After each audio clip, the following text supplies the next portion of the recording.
Hello everyone, इस video में हम लोग एक्सरसाइज 15B के एग्जाम्पल सॉल्व करेंगे। वो है एग्जाम्पल नंबर 10। ठीक है, चलिए देखते हैं क्वेश्चन क्या है। जो क्वेश्चन नंबर 9 यानी कि एग्जाम्पल 9 हम पिछले वीडियो में सॉल्व कराए थे, वो उसमें एक कंसेप्ट बताए थे, वही कंसेप्ट यहाँ पर यूज होगा। ठीक है, चलिए पहले समझते हैं क्वेश्चन क्या कह रहा है। The adjacent sides of a parallelogram are 36 centimetre and 27 centimetre in length. If the distance between the shorter sides is 12 centimetre, find the distance between the longer side. ठीक है ना। चलिए इस क्वेश्चन को अच्छे से हमको समझना है पहले। यानी कि एक पैरेललोग्राम है, ठीक है, एक पैरेललोग्राम है, दे रहा है उसमें दो साइड का मेजरमेंट। ठीक है, दोनों एडजेसेंट साइड यानी कि 36 और है दूसरा 27। तो इसको हम ले लेते हैं 36 सेंटीमीटर और ये हो जाएगा 27 सेंटीमीटर।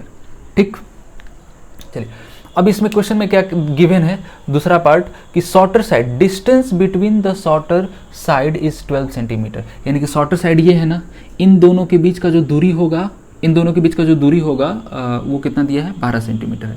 ठीक है ना। तो अब हम क्या करेंगे, यहाँ से वो ड्रॉ करेंगे। ठीक है, परपेंडिकुलर यानी कि इन दोनों के बीच में। ठीक तो यहाँ से अगर हम ड्रॉ करते हैं तो ये लाइन कुछ ऐसे जाएगा, ऐसे। ठीक है ना, यहाँ परपेंडिकुलर। क्लियर। यानी कि शॉर्टर साइड ये हो गया। इन दोनों के बीच का दूरी, अगर किसी भी दो पैरेलल लाइन के बीच का दूरी नापना होता है तो हम क्या करते हैं, परपेंडिकुलर लाइन ले जाते हैं। ठीक है ना। तो हमें परपेंडिकुलर ही ड्रॉ करना पड़ेगा और इसका मेजरमेंट कितना है, 12 सेंटीमीटर। क्लियर। अब ये पूछ रहा है कि जो लॉन्गर साइड है, इन दोनों के बीच का दूरी क्या होगा। यानी कि अगर हम बेस ये लेते हैं तो हाइट क्या होगा। देखो दूरी यहाँ एक्चुअल में क्या बता रहा है, हाइट बता रहा है। यानी कि जिस वक्त हम इसको बेस लेंगे, जिस वक्त इसको बेस लेंगे उस वक्त हाइट 12 है। तो अगर हम 36 को बेस लेते हैं तो उस वक्त हाइट कितना होगा। एग्जैक्टली यही क्वेश्चन पूछना चाहता है। भले यहाँ पर लॉन्गर साइड और शॉर्टर साइड लिख के कंफ्यूज कर रहा है, लेकिन सिंपल सा अगर भाषा में समझा जाए तो अगर हम बेस 27 को मानते हैं तो हाइट कितना हो रहा है, 12 सेंटीमीटर। तो अगर हम 36 को बेस मानेंगे उस वक्त हाइट कितना होगा। ठीक है। तो इस क्वेश्चन को सॉल्व करने का एकदम आसान सा तरीका है कि हम क्या करेंगे, पहले इसको बेस और इसको हाइट यूज करके हम पहले निकाल लेंगे एरिया, यानी कि इस पैरेललोग्राम का एरिया। और फिर क्या करेंगे, दोबारा से हम एरिया निकालेंगे। उस केस में हम क्या करेंगे, बेस को 36 लेंगे। अब वहां पर हाइट क्या हो जाएगा, अननोन हो जाएगा। ठीक है ना। तो हाइट अननोन हो जाएगा तो उसको हम क्या करेंगे, 36 into H is equal to किसके बराबर हो जाएगा, जो हम पहले से पैरेललोग्राम का एरिया निकाल चुके हैं, इसको बेस लेके जो एरिया निकाल चुके हैं उसी के बराबर होगा।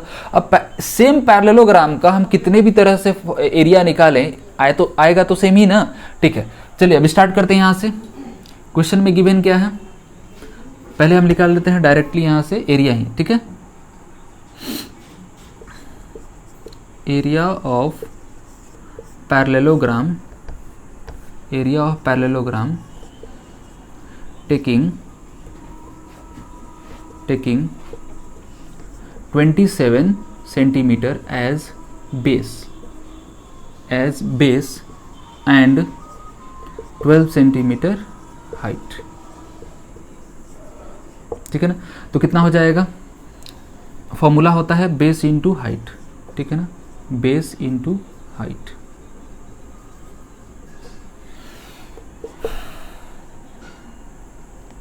तो बेस इंटू हाइट लेंगे तो बेस कितना है मेरे पास यहाँ 27 और हाइट है 12।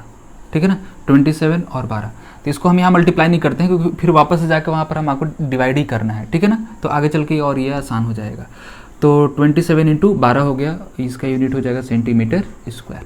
ठीक है ना। अब हम निकालते हैं एरिया इसी पैरेललोग्राम का, लेकिन अब जो है बेस लेंगे वो क्या लेंगे, 36 लेंगे। तो यहाँ हम लिख सकते हैं ऑल्सो, यानी कि इस तरीके से तो एरिया निकाल ही सकते हैं और इस तरीके से भी निकाल सकते हैं। Area of parallelogram taking 36 centimetre as base. ठीक है ना, यहाँ पर हम 36 सेंटीमीटर को हम क्या मान रहे हैं, बेस मान रहे हैं। ठीक है। तो यहाँ से हम हाइट ड्रॉ कर देते हैं। ठीक है, और इसको मान लेते हैं एच। ठीक है, ये वाला जो होगा ना, बेस 36 लेंगे, उस कंडीशन में क्या होगा, ये हाइट का रोल प्ले करेगा। ठीक है ना। Also area of parallelogram taking 36 centimetre as base and H as height. H है ये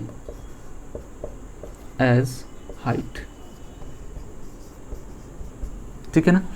तो कितना हो जाएगा area 36 into H, 36 into H, ठीक है। तो area of parallelogram taking 36 centimetre as base, तो उसके लिए फॉर्मूला ये हो जाएगा, ठीक है ना। अब हम क्या कर सकते हैं, ये जो एरिया होगा इस एरिया के बराबर है, तो हम यहाँ पर नीचे लिख सकते हैं hence 36 into H is equal to कितना हो जाएगा 27 इंटू 12, ठीक है। हाँ चलिए अब आगे इसको हम कैलकुलेट करते हैं। तो h इज इक्वल टू कितना हो जाएगा 27 इंटू 12, अब बाई नीचे कितना हो जाएगा 36, क्लियर। तो 12 से ये 3 बार में कटेगा और 3 से ये 9 बार में, यानी कि ये आ गया 9 सेंटीमीटर, ठीक है। तो इस पैरेललोग्राम का जब हम बेस को 36 सेंटीमीटर लेंगे तो उस वक्त हाइट मेरा कितना आएगा 9 सेंटीमीटर, ठीक है। देखिए क्वेश्चन तो ये सॉल्व हो गया, आंसर भी आ गया हमारा, लेकिन एक चीज़ इसमें सीखने वाला बात ये है कि अगर किसी भी पैरेललोग्राम का अगर लॉन्गेस्ट साइड को बेस लेते हैं तो हाइट छोटा आता है, ठीक है। लॉन्गेस्ट साइड को अगर हम बेस लेते हैं तो हाइट छोटा आया ना 9 सेंटीमीटर, और इसका हाइट कितना था 12 सेंटीमीटर। जब बेस हम कितना ले रहे थे 27 ले रहे थे, यानी कि 27 क्या है 36 से छोटा है, तो उस वक्त हाइट क्या हो रहा है ज़्यादा आ रहा है, ठीक है ना। एक्चुअल में क्या है कि बेस इंटू हाइट ही ना फॉर्मूला में लगा हुआ है। तो अगर बेस छोटा हो रहा है तो एरिया तो कांस्टेंट है ना, एरिया तो चेंज नहीं कर रहा है। अगर बेस छोटा हो रहा है तो वैल्यू को कांस्टेंट रखे रहने के लिए हाइट को तो बढ़ना पड़ेगा ना, तभी ना दोनों का जो प्रोडक्ट है हमेशा कांस्टेंट रहेगा।